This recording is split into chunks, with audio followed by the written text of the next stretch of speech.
Good morning and welcome to the WAVY Digital Desk. I'm your host, Sarah Good. Today we're going to be speaking about new AI technology that Sentara's been using from this spring to alleviate how doctors feel during their workday, their workload, amid this sort of ongoing physician shortage that we're experiencing across the country.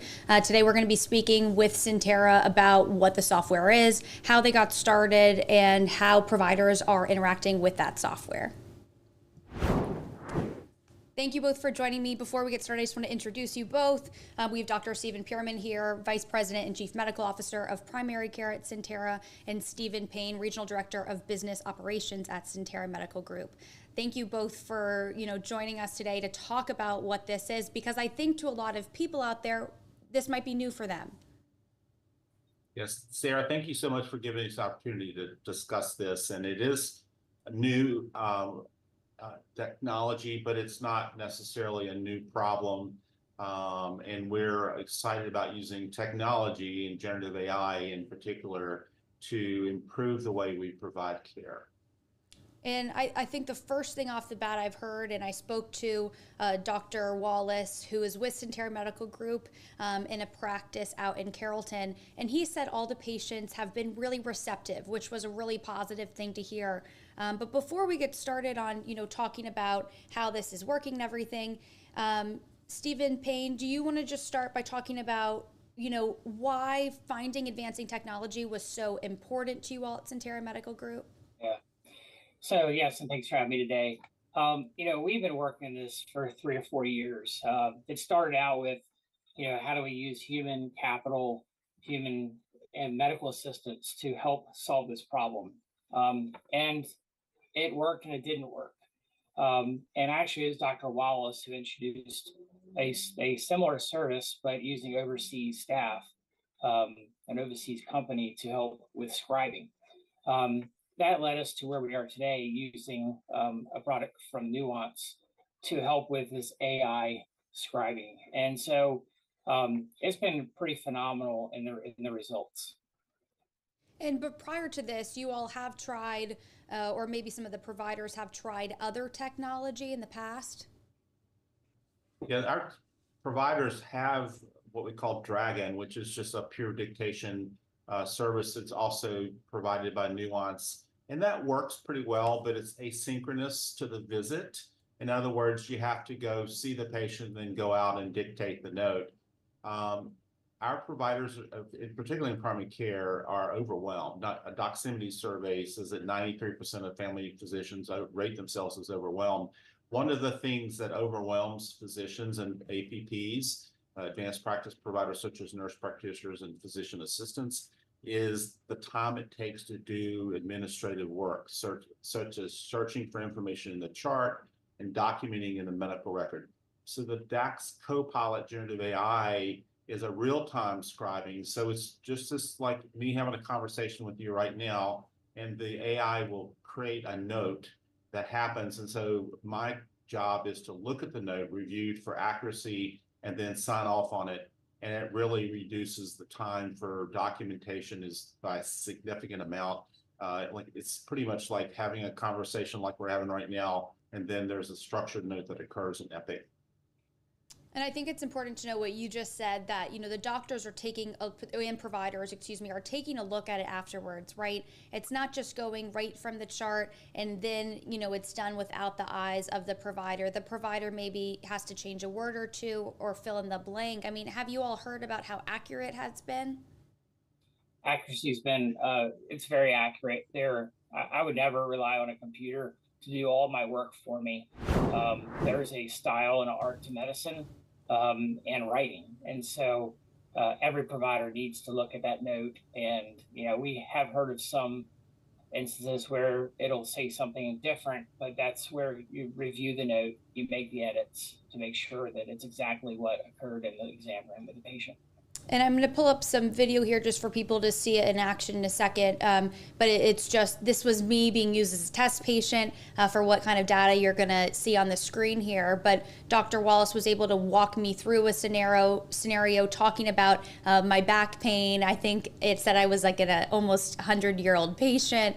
We talked about going on vacation and whatnot. And it was amazing to see both the accuracy, but also how it really did appear in seconds on the screen. You're here seeing a blank screen here, but he really clicked the app on his phone that you're seeing right here, and then within seconds, I think it was a 2-minute recording, he went back to a screen from his phone, and it had produced really the whole log of our conversation. And it was incredible. What have you all been seeing in terms of, providers utilizing this technology, back in the workplace? Have you heard about good stories or examples of how it's, been really helping them? I think one thing is important is that there's a variety of ways that providers work. So DAX Copilot is not for every provider. Some providers are very efficient in the way they use with Dragon. That's our current or previous technology. But the ones that can adopt this and adapt to it have really given us remarkable stories. This is my favorite so far, really in the first day or so of introducing DAX Copilot. One of our physicians spontaneously responded to one of our leaders, hey, I used DAX Copilot Day in the context of what we're doing, the care model redesign. I got home by 5:30. All my notes were closed. My inbox was empty, and I actually got to watch a movie with my wife on a weeknight. That's our goal, right? To have that work-life balance back in the lives of physicians, nurse practitioners, and physician assistants, so they can really focus more time on the patients in front of them. Right. And that's going to be something I think patients will notice with this type of technology. It's not getting in the way. It's actually removing technology out of the relationship because it's a task I don't have to think about while I'm talking to you.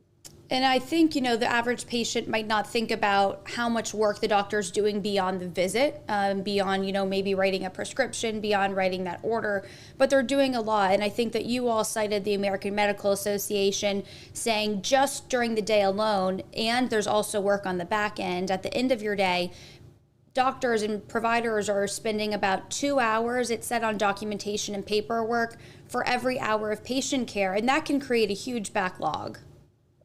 It does. We call that pajama time.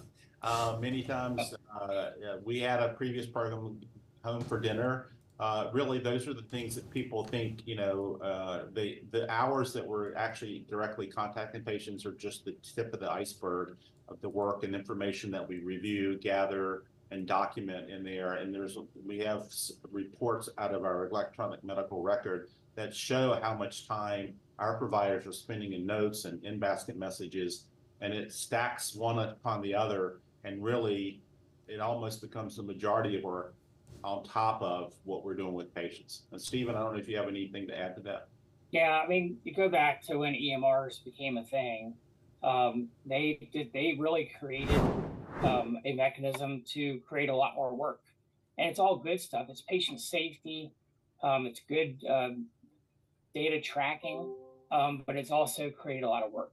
And so we do find providers that have across the country, not just Centera, they're spending large amounts of time at home, late at night, trying to complete all the work they have to do.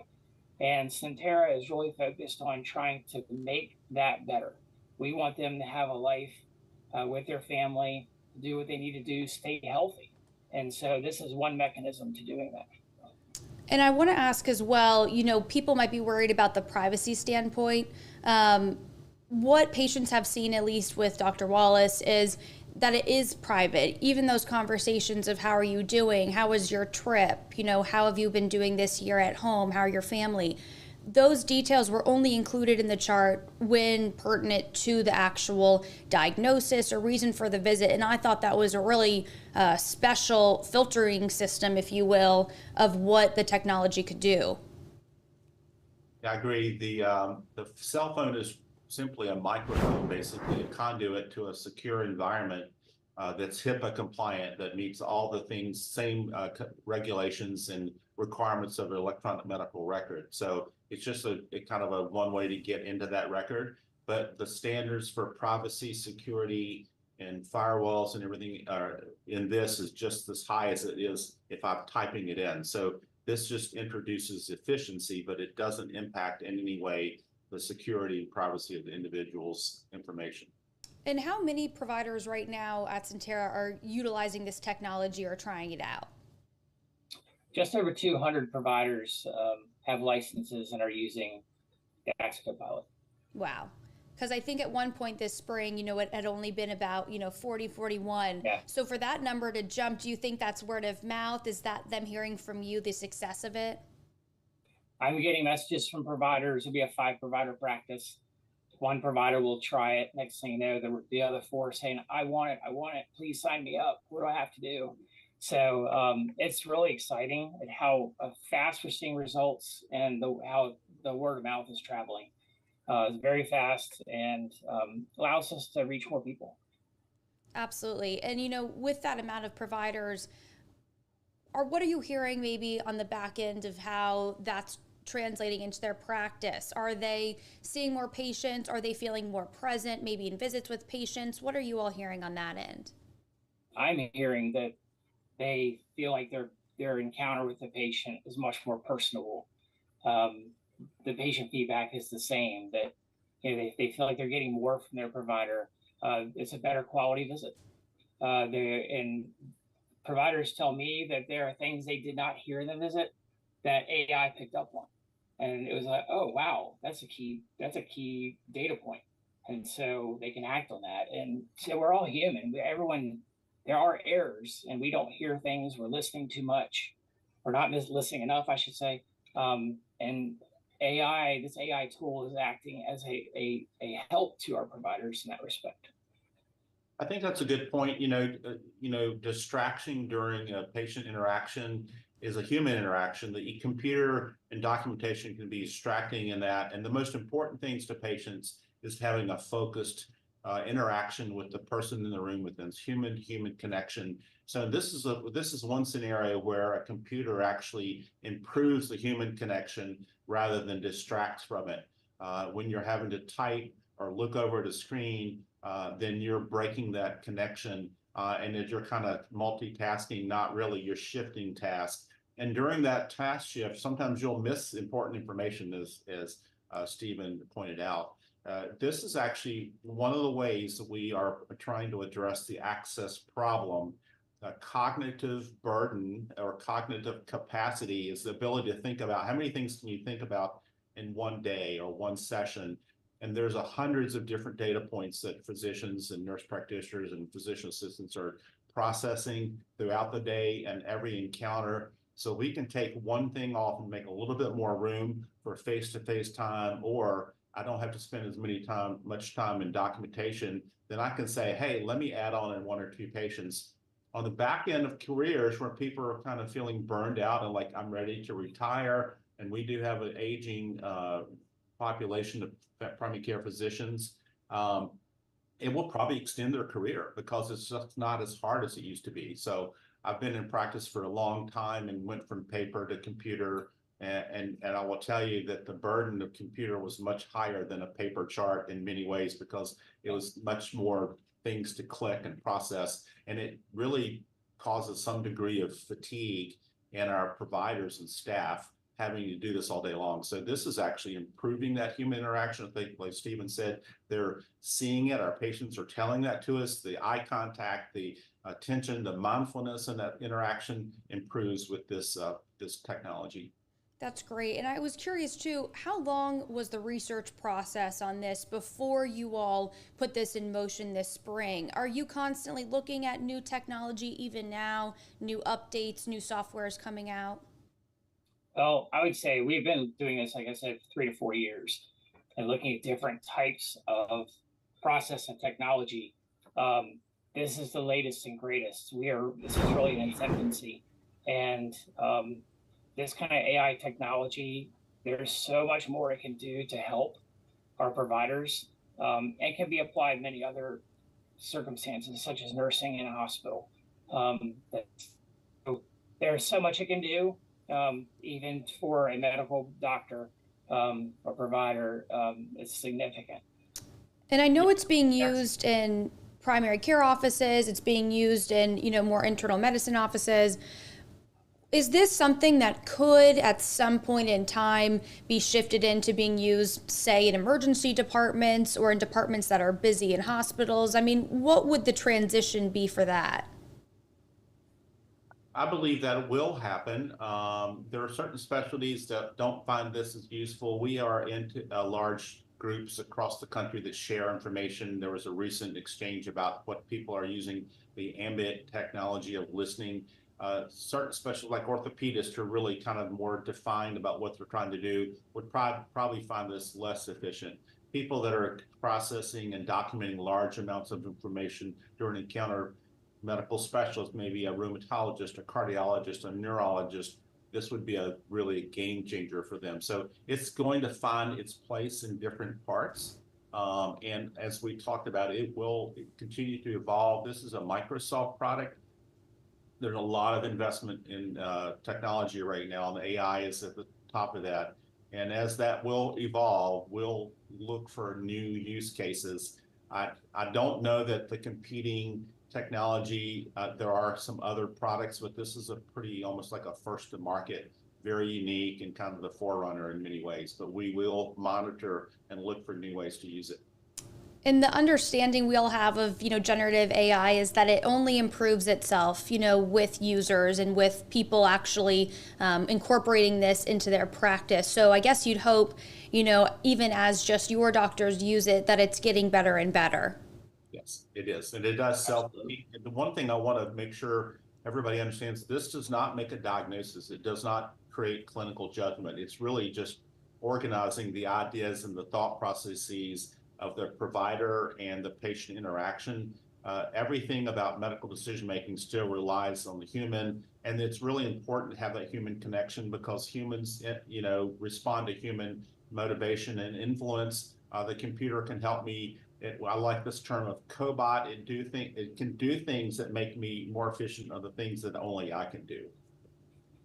Absolutely. The one thing I did want to ask too, this is just sort of one piece of the pie really in addressing that physician shortage. And you all are trying to find ways to alleviate, what doctors are feeling amidst the, the workload every day, especially as we're hearing about, 10-month wait times across the country for some people, especially as a new patient getting an appointment. Are you all seeing that this is actually alleviating maybe some of the stress doctors have been feeling from that, over the past couple years? Absolutely. I was talking to a doctor yesterday, and he said that he's able to get in 2 to 3 more patients because of this kind of technology and the efficiency it brings in the day. So not only are they bringing on more new patients, but they're able to get out of work on time to go be with their family. That's a great thing to hear, and I think Dr. Pierman, you were talking about what people can do in terms of, what did you call it, pajama time. And so I think that probably helps with the burnout end as well, is actually having time in your life that, whether compartmentalized or not, that where you can have some peace and some time away from the practice so you can be super present in those appointments. Yeah, we know that our providers want to see patients. That's what they went into healthcare for, because they want to see patients. And the things that distract them from seeing patients, like the documentation, information gathering, message management, it frustrates them. And it's probably the largest cause of burnout. It's not seeing you as a patient that burns me out. It's the stuff that generates from that. And so as we address those issues, I think the joy of medicine will come back to our providers, and the patients are going to feel that too, because if your provider feels engaged and undistracted, and they will understand that it'll be better for both the physicians, the APPs, and the patients. And I know that we talked about all the doctors joining in on this, wanting to utilize the software and the reasons why patients should not be nervous about this technology.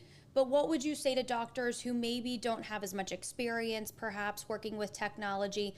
Is your suggestion just to try it, just to see how you like it, and just maybe see with a couple patients how it works in their practice? Yeah, I've encouraged some providers who just don't know. Hey, try it. If you don't like it, I'll reuse that license for someone else. But most providers, they use it, they stick with it. So some need some extra help, and that's understandable. I do have a provider that actually trained himself. It is very intuitive. It's simple as you saw, clicking a button, speaking, and having someone do all the work for you on the documentation side. So, yeah. That's great. I mean, anything from either Stephen Payne or Dr. Pierman, to wrap this up, anything that you want people to know going to Sentara about getting that patient care, or anything that you're looking for in the future, hoping to maybe see within this software?